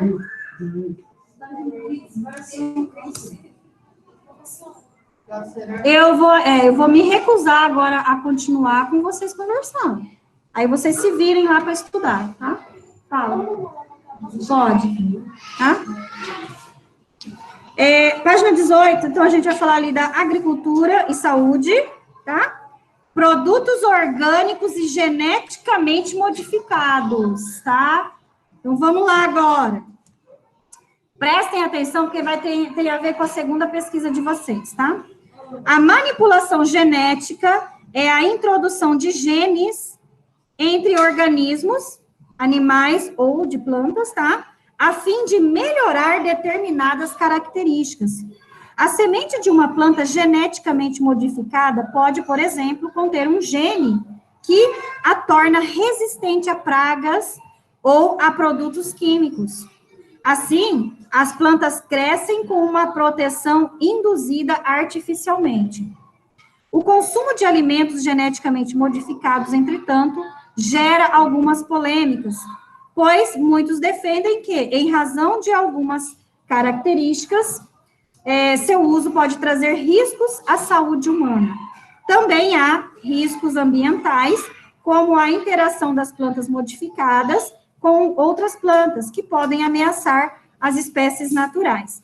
Aí aqui a gente tem ali uma pesquisadora, né, fazendo ali a pesquisa dela de um grão, deve ser de milho, é milho, o milho vermelho que eu falei para vocês, ó, tá? Em laboratório. o que ela faz? Que evolução que é essa? Ela acaba tornando aquele grão que vai ser plantado mais forte, resistente, tá? Quando ele torna esse grão mais forte, resistente, quando estiver crescendo aquela folhagem, né, dos grãos ali, ele não vai atrair pragas. A gente sabe que tem praga aí que acaba com colheitas inteiras, tá? E aí ele não vai precisar gastar dinheiro com, por exemplo, agrotóxicos, tá bom? Então, isso é um dos melhoramentos que essa semente, né, modificada geneticamente pode trazer, tá? E aí ele fala assim, ó, como alternativa à utilização de alimentos geneticamente modificados, ou mesmo aos convencionais, nos quais se empregam defensivos químicos, vem crescendo a produção de alimentos orgânicos. Orgânico é aquele que não leva nenhum tipo de defensivo agrícola, tá?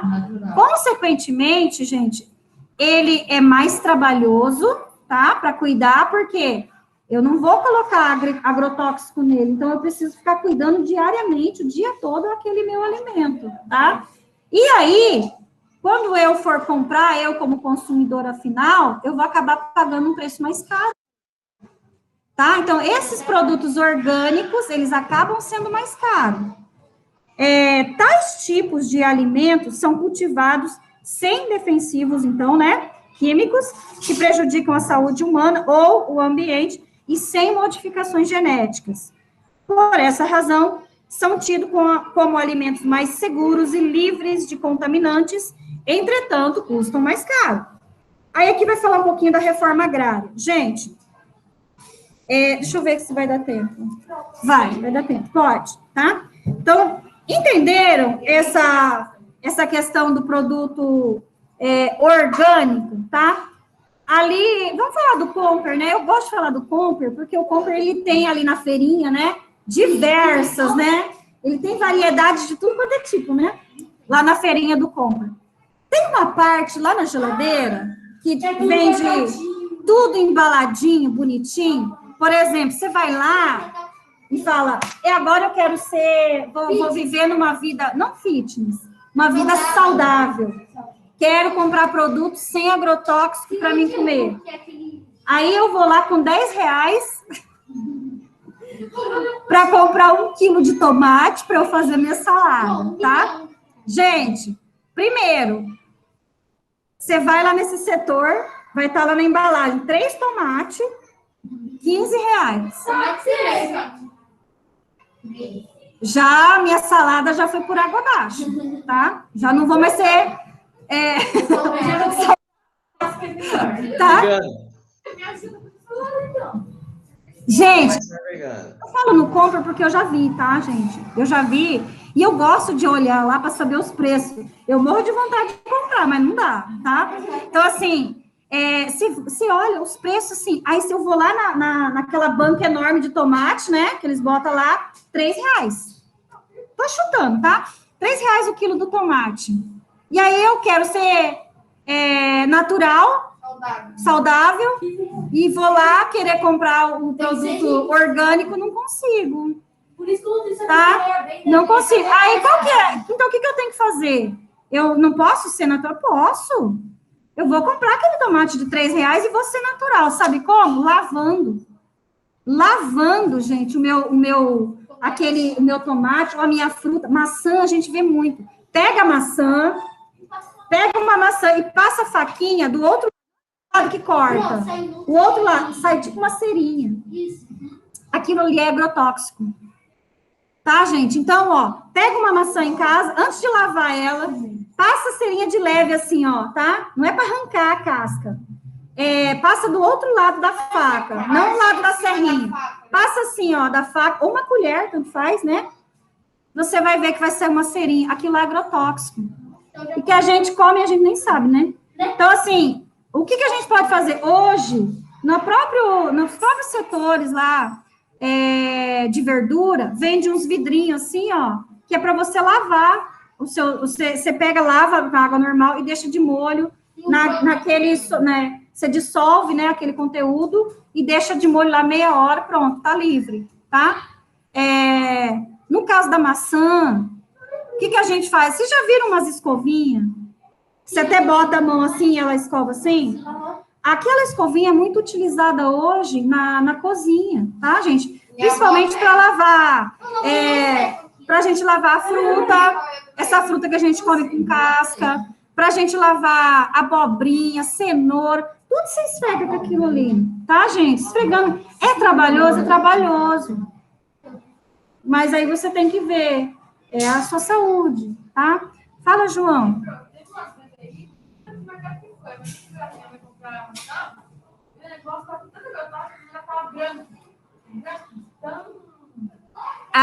E isso eles colocam, gente, porque geralmente elas vêm de longe. Por exemplo, maçã também é um produto que tem vários tipos. Para durar mais. Então, por exemplo... Deixa eu só falar um negócio. Quando eu estiver falando, por favor, não me corta. Eu sei que você, né, quer participar da aula, mas eu perco totalmente meu raciocínio. Levanta a mão, tá? Eu deixo vocês falarem. Levanta a mão, pede para falar. Eu esqueci o que eu ia falar. Você está falando vários tipos de maçã. Maçã, tá? A maçã, ela tem vários tipos. E tem algumas que a gente compra no mercado que ela não é produzida aqui no Brasil. Ela vem da Argentina. Sabe aquelas maçãzonas bonitas, vermelhona, linda, né? Teu olho até enche, né? Eu não gosto de maçã, tá, gente? Para mim, maçã parece isopor. Eu não como maçã. E assim, então você vê aquela maçã, coisa mais linda. Aquela maçã é chamada de maçã argentina, porque ela vem de lá. Então, olha o caminho que ela faz para chegar aqui.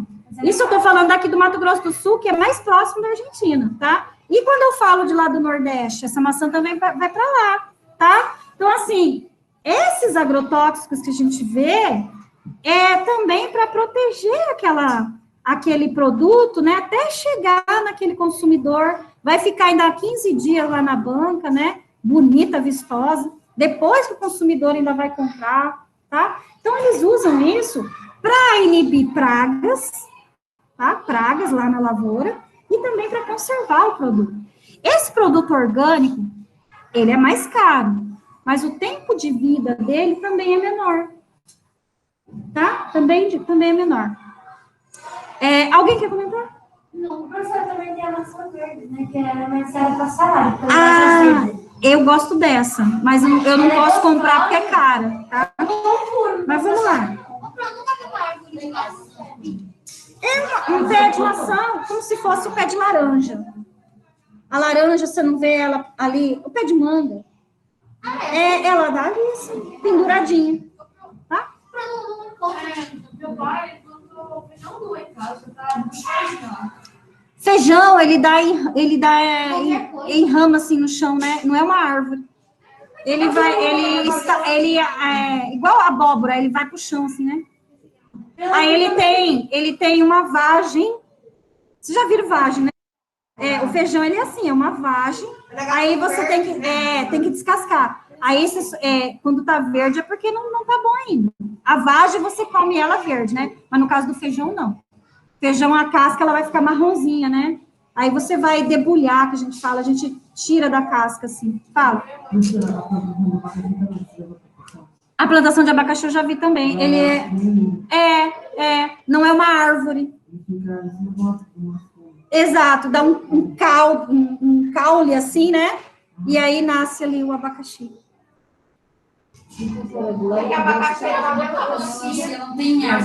Não, ela é rama, é no chão.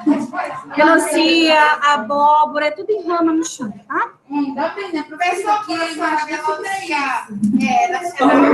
Você passar embaixo, bem na hora, mata a pessoa, né?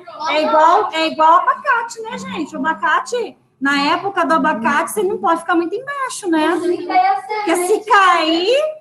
Igual pé de jaca, né? Jaca cai na sua cabeça, você fica assim. Mas a jaca, ela é mole. A jaca, quando ela tá madura, para você tirar, ela fica mole. Então, se cair, ela vai... Ela abre. Manga também, professora.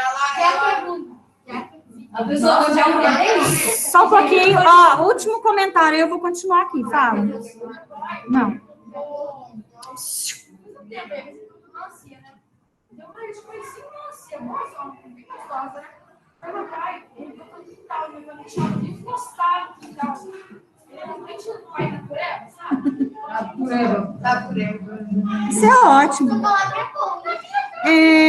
Agora a gente vai falar, então, pronto? Da reforma agrária, tá? Reforma agrária. Então, ó, a reforma agrária é um conjunto de medidas que visa,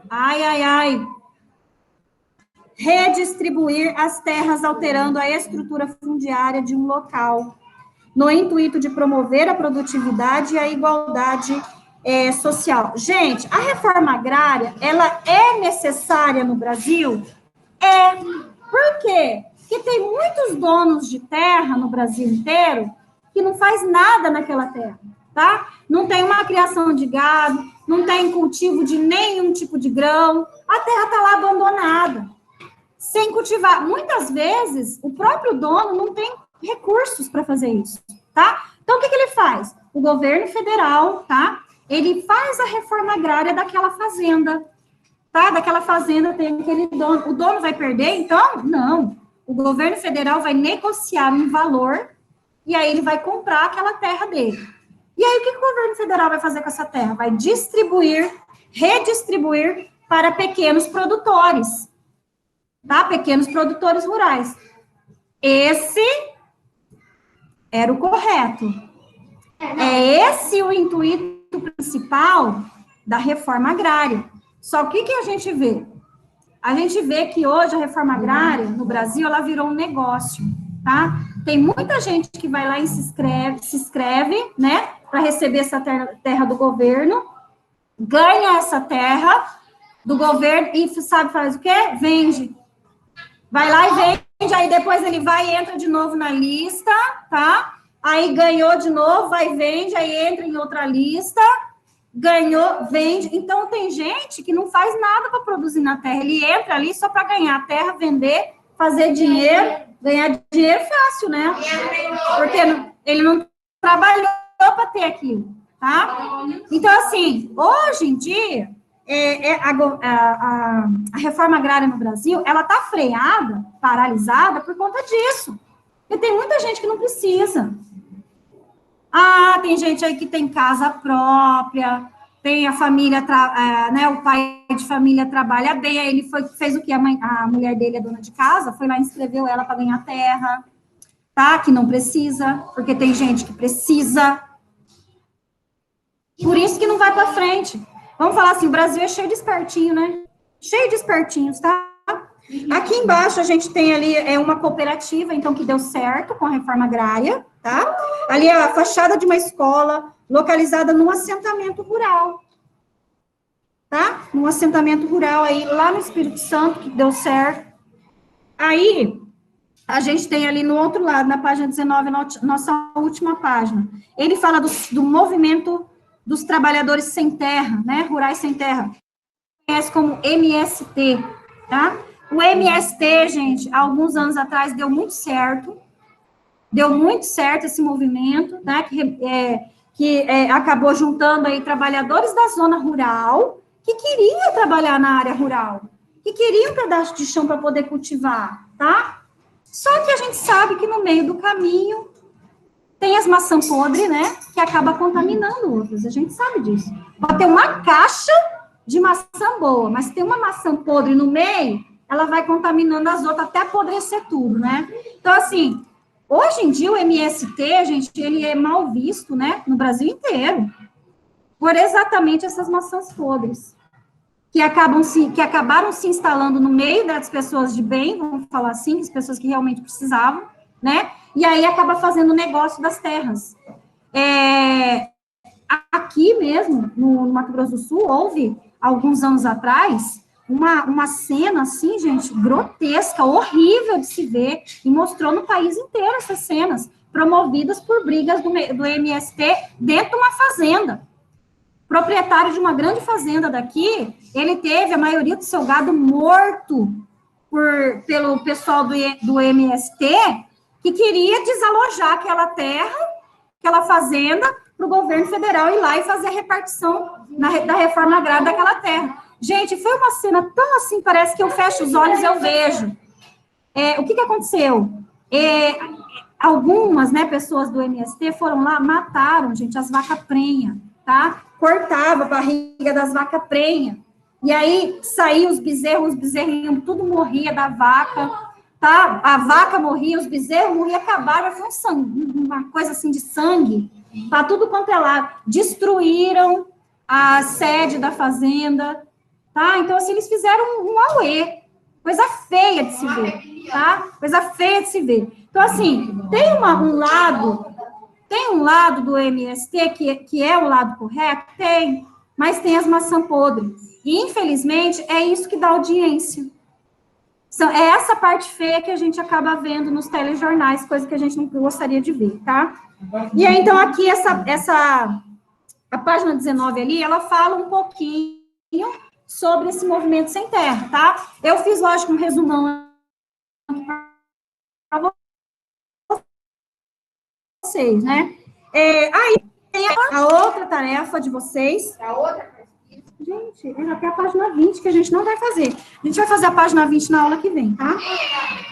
Meninos, a tarefa de vocês tem a ver com os produtos orgânicos que eu falei. Lembram-se? Aí, essa aqui não vai dar para vocês fazerem, ou às vezes até dá para fazer em casa, tá? Mas quem tiver a possibilidade e puder ir acompanhar o pai e a mãe num supermercado, né? Eu falei do Compre, os orgânicos e os não orgânicos, que é esse que a gente compra mais barato, né? Também naqueles centros produtores, né? Ou, como é que fala? Mercado do produtor, né? Mercado do produtor. Consegue também achar ali, tá? Então, a tarefa de vocês é fazer essa pesquisa. Por exemplo, ele deu aqui o alface, tá? Vocês vão fazer ali o alface, que ele é vendido por cabeça, né? Cabeça de alface ou a unidade, tá? Vocês vão pesquisar o preço do alface orgânico e o preço do alface convencional, tá? A pesquisa pode ser. Não, pode ser em outro tipo. Esse daqui, você não precisa colocar data. Não é para colocar. Não, a data é lá na outra pesquisa. Tá? Do dólar. Agora, esse aqui não. Esse aqui você vai no mercado e pesquisa lá o preço da batata, que é o segundo. Qual que é o preço da batata orgânica? Batata orgânica é aquela que não tem agrotóxico algum, tá? Não tem. Consequentemente, ela vai ser mais cara, tá? E depois você vai ver o preço da batata normal que a gente compra lá, que tem aquelas bancas enormes, tá? Depois da cebola e do tomate, tá bom? São 4 produtos que vocês vão pesquisar, tá? Primeiro, preço orgânico, que é aquele produto 100% natural, não tem nenhum tipo de agrotóxico, tá? E depois o preço do convencional, que é esse que a gente compra, né? Que a gente geralmente compra por ser um pouco mais barato. Eles vendem em grande escala, né? Mas é um produto que tem aí alguns defensivos agrícolas, tá? Dúvidas sobre as duas tarefas? O que tem que fazer na tarefa? Olhar o preço, você vai lá no Google, o preço do dólar, do café. E a data que você pesquisou, tá? E aqui no mercado e ver o profissional Perfeito. Não. Anota no celular. Exatamente, né? Você leva e coloca lá. Gente, nas outras turmas minhas, né, de outro 7º ano, do ano passado, por exemplo, a gente fez essa mesma atividade, tá? Teve aluno que se empolgou tanto, né, que pegou o caderno e foi para o mercado, e aí viu lá até preço de fruta, tá? Tem morango, gente, morango mesmo. O morango é um absurdo de caro, tá? Então, você pega ali uma bandejinha de morango convencional, é R$5, né? Você vai lá e vê o morango no orgânico, 15. Jabuticaba, gente! Jabuticaba é R$20 um negocinho desse tamanho. Sério? Jabuticaba. Tá? Então, assim, tem um monte de produtos que são orgânicos, tá? e que são convencionais ao mesmo tempo, que vocês podem pesquisar. Mas fiquem à vontade. O obrigatório são esses 4 aqui, certo? Pessoal, eu vou ficar devendo, então, para vocês as atividades da página 20, tá? Semana que vem eu volto nessa página para a gente fazer, certo? Tá certo. E eu posso mandar aqui, professora, eu tinha devido aqui no início da aula, as 10 coisas mais... Manda, vou mandar. Você manda no grupo? Manda no grupo que eu vejo.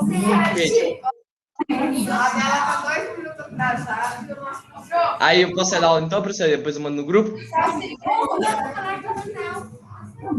Manda no grupo do WhatsApp. Que eu vou mandar. Nossa, lá do mundo é do Tá, pera.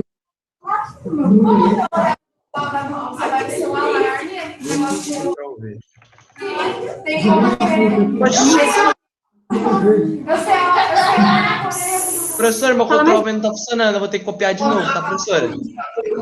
Tá bom. Deixa eu ver aqui. Vem uma... Deixa eu ver o que é isso aqui, peraí. Não.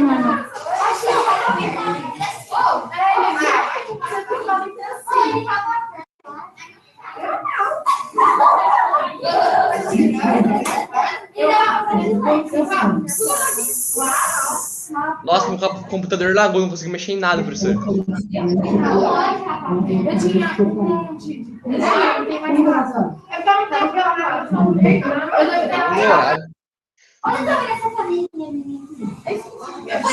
consigo dar a volta, eu acho. o meu eu consigo, mas eu não fica bem.